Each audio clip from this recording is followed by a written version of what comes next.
राधे राधे दोस्तों। आज की कहानी है अनुभव की कंघी।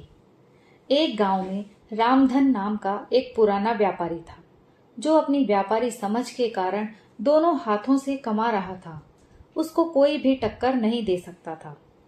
वो दूर दूर से अनाज लाकर उसे शहर में बेचता था। उसे बहुत सा लाभ होता था। वो अपनी इस कामयाबी से बहुत खुश था। इसलिए उसने सोचा व्यापार बढ़ाना चाहिए और उसने पड़ोसी राज्य में जाकर व्यापार करने की सोची। दूसरे राज्य जाने के रास्ते का मानचित्र देखा जिसमें साफ साफ था कि रास्ते में एक बहुत बड़ा रेगिस्तान है। खबरों के अनुसार उस स्थान पर कई लुटेरे भी हैं। लेकिन बूढ़ा व्यापारी कई सपने देख चुका था। उस पर दूसरे राज्य में जाकर धन कमाने की इच्छा प्रबल थी। उसने अपने कई किसान साथियों को लेकर प्रस्थान करने की ठान ली। बैलगाड़ियां तैयार की और उस पर अनाज लादा। इतना सारा माल था जैसे कोई राजा की शाही सवारी हो। बूढ़े रामधन की टोली में कई लोग थे जिसमें जवान युवक भी थे और वृद्ध अनुभवी लोग जो बरसों से रामधन के साथ काम कर रहे थे। जवानों के अनुसार अगर इस टोली का नेतृत्व कोई नव युवक करता तो अच्छा होता, क्योंकि ये वृद्ध रामधन तो धीरे धीरे जाएगा और पता नहीं उस मरुस्थल में क्या क्या देखना पड़ेगा। तब कुछ नौजवानों ने मिलकर अपनी अलग टोली बना ली और खुद का माल ले जाकर दूसरे राज्य में जाकर व्यापार करने की ठानी। रामधन को उसके चहेते लोगों ने इस बात की सूचना दी। तब रामधन ने कोई गंभीर प्रतिक्रिया नहीं दिखाई। उसने कहा, भाई, सबको अपना फैसला लेने का हक है। अगर वो मेरे इस काम को छोड़ अपना शुरू करना चाहते हैं तो मुझे कोई आपत्ति नहीं। और भी जो उनके साथ जाना चाहता हो जा सकता है। अब दो अलग व्यापारियों की टोली बन चुकी थी जिसमें एक का नेतृत्व वृद्ध रामधन कर रहे थे और दूसरे का नेतृत्व नवयुवक गणपत कर रहे थे। दोनों की टोली में वृद्ध और नौजवान दोनों सवार थे। सफर शुरू हुआ। रामधन और गणपत अपनी अपनी टोली लेकर चल पड़े। थोड़ी दूर सब साथ साथ ही चल रहे थे कि जवानों की टोली तेजी से आगे निकल पड़ी और रामधन और उनके साथी पीछे रह गए।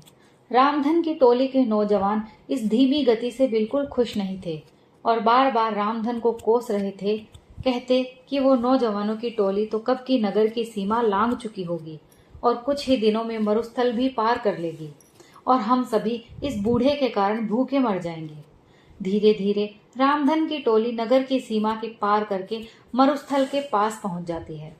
तब रामधन सभी से कहते हैं, ये मरुस्थल बहुत लंबा है और इसमें दूर दूर तक पानी की एक बूंद भी नहीं मिलेगी।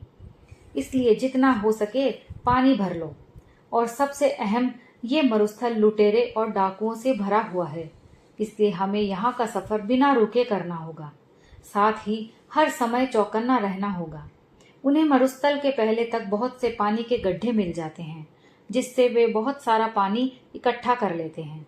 तब उनमें से एक पूछता है कि इस रास्ते में पहले से ही इतने पानी के गड्ढे हैं, हमें एक भी गड्ढा तैयार नहीं करना पड़ा। तब रामधन मूंछों पर ताव देकर बोलते हैं, इसलिए तो मैंने नौजवानों की उस टोली को आगे जाने दिया। ये सभी उन लोगों ने खुद के लिए तैयार किया होगा जिसका लाभ हम सभी को मिल रहा है। ये सुनकर टोली के विरोधी साथी खिजा जाते हैं और अन्य रामधन के अनुभव की प्रशंसा करने लगते हैं। सभी रामधन के कहे अनुसार बंदोबस्त करके और आराम करके आगे बढ़ते हैं। आगे बढ़ते हुए रामधन सभी को आगाह कर देता है कि अब हम सभी मरुस्थल में प्रवेश करने वाले हैं, जहाँ ना तो पानी मिलेगा, ना खाने को फल और ना ही ठहरने का स्थान, और ये बहुत लंबा भी है, हमें कई दिन भी लग सकते हैं। सभी रामधन की बात में हामी मिलाते हुए उसके पीछे हो लेते हैं। अब वे सभी मरुस्थल में प्रवेश कर चुके थे, जहां बहुत ज्यादा गर्मी थी, जैसे अलाव लिए चल रहे हों। आगे चलते चलते उन्हें सामने से कुछ लोग आते दिखाई दिए। वे सभी रामधन को प्रणाम करते हैं और हालचाल पूछते हैं। उनमें से एक कहता है, आप सभी व्यापारी लगते हो, काफी दूर से चले आ रहे हो। अगर कोई सेवा का अवसर देंगे तो हम सभी तत्पर हैं। उसकी बातें सुन रामधन हाथ जोड़कर कह देता है कि भाई, हम सभी भले चंगे हैं, तुम्हारा धन्यवाद जो तुम सभी ने इतना सोचा। और वे अपने साथियों को लेकर आगे बढ़ जाते हैं। आगे बढ़ते ही टोली के कुछ नवयुवक फिर से रामधन को कोसने लगते हैं कि जब वे लोग हमारी सहायता कर रहे हैं तो इस बूढ़े रामधन को क्या परेशानी है। कुछ दूर चलने के बाद फिर से कुछ लोग सामने से आते दिखाई देते हैं, जिनके कपड़े गीले थे, और वो रामधन और उसके साथियों को कहते हैं कि आप सभी राहगीर लगते हो और इस मरुस्थल के सफर से थके लग रहे हो। अगर आप चाहो तो हम आपको पास के एक जंगल में ले चलते हैं, जहाँ बहुत पानी और खाने को फल हैं। साथ ही अभी वहाँ पर तेज बारिश भी हो रही है। उसी में हम सभी भीग गए थे। अगर आप सभी चाहें तो अपना सारा पानी फेंक कर जंगल से नया पानी भर लें और पेट भर खाकर आराम कर लें। लेकिन रामधन साफ ना बोलकर अपने साथियों से जल्दी चलने को कह देते हैं। अब टोली के कई नौजवानों को रामधन पर बहुत गुस्सा आता है और वे उसके समीप आकर अपना सारा गुस्सा निकाल देते हैं और पूछते हैं कि क्यों वे उन भले लोगों की बात नहीं सुन रहे और क्यों हम सभी पर जुल्म कर रहे हैं। तब रामधन मुस्कुराते हुए कहते हैं कि वे सभी लुटेरे हैं और हमसे अपना पानी फिकवा कर हमें निसहाय करके लूट लेना चाहते हैं और हमें यहीं मरने छोड़ देना चाहते हैं। तब वे नवयुवक गुस्से में दांत पीसते हुए कहते हैं कि सेठ जी, तुम्हें ऐसा क्यों लगता है। तब रामधन कहते हैं कि तुम खुद देखो, इस मरुस्थल में कितनी गर्मी है। क्या यहाँ आसपास कोई जंगल हो भी सकता है। यहाँ की भूमि इतनी सूखी है कि दूर दूर तक बारिश ना होने का संकेत दे रही है। यहाँ एक परिंदे का घोंसला तक नहीं तो फल फूल कैसे हो सकते हैं। और जरा निगाह उठाकर ऊपर देखो, दूर दूर तक कोई बारिश के बादल नहीं है, ना ही हवा में बारिश की ठंडक है, ना ही गीली मिट्टी की खुशबू। तो कैसे उन लोगों की बातों पर यकीन किया जा सकता है। मेरी बात मानो, कुछ भी हो जाए अपना पानी मत फेंकना और ना ही कहीं भी रुकना। कुछ देर आगे चलने के बाद उन्हें रास्ते में कई नरकंकाल और टूटी फूटी बैलगाड़ी मिलती है। वे सभी कंकाल गणपत की टोली के लोगों के थे। उनमें से एक भी नहीं बचा था। उनकी ऐसी दशा देख सभी रोने लगते हैं, क्योंकि वे सभी उन्हीं के साथी थे।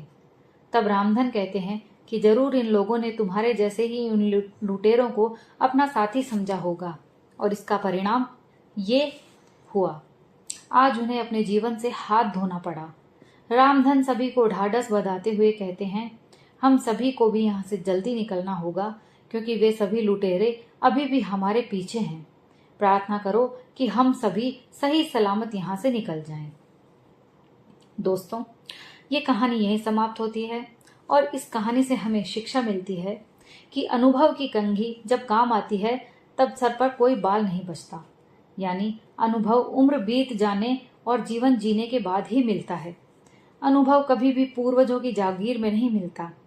जैसे इस कहानी में नौजवानों में जोश तो बहुत था, लेकिन अनुभव की कंघी नहीं थी, जो कि रामधन के पास थी, जिसका उसने सही समय पर इस्तेमाल किया और विपत्ति से सभी को निकाल कर ले गया। शिक्षा यही है कि किसी काम को करने के लिए जोश के साथ अनुभव होना भी बहुत जरूरी है। दोस्तों, आपको कहानी पसंद आई हो तो प्लीज लाइक, शेयर और कमेंट्स जरूर कीजिए। और अगर आप मेरे चैनल पर नए हैं तो प्लीज मेरे चैनल को सब्सक्राइब कर लीजिए। मैं रोज आपके लिए अच्छी अच्छी कहानियां लेकर आती हूँ। कहानी सुनने के लिए आप सभी का बहुत बहुत धन्यवाद।